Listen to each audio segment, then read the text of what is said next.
அக்காவுக்கு வந்து ஷானவாஸ் பேசுனது தான் பிரச்சனை. அந்த கருத்து மேல அந்த பிரச்சனை கிடையாது பார்த்துங்க. ஏன்னா இந்த பிரச்சனை குறித்து பேசினதுலேயே பேட்டி கொடுத்ததுலேயே ஷானவாஸ் மட்டும்தான் ரஞ்சித் மேலே வன்மத்தை கக்காமல் நேர்மையாக அவர் சொன்ன பதிலுக்கு இவர் பதில் கொடுத்துருந்தாரு. பாக்கி எல்லாருமே வன்மத்தை தான் கக்கியிருந்தாங்க. ஆனால் கருத்து இவங்களுக்கு பிரச்சனை கிடையாது.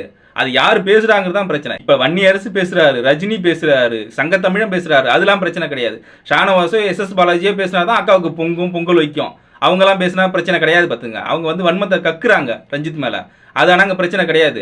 அதுவே நேரடியாக நியாயமாக பதில் சொன்னால் அக்காவுக்கு வந்து பொங்கல் வைப்பாங்க. வன்னியரசு, சங்கத்தமிழன், ரஜினி இவங்களை பற்றி அக்கா ஒரு பதிவு கூட போட மாட்டாங்க. ஏன்னா தன்னோட சொந்த சாதிக்காரங்க எந்த கருத்து வச்சாலும் நம்ம வாயை மூடிக்கிட்டு இருப்போம்.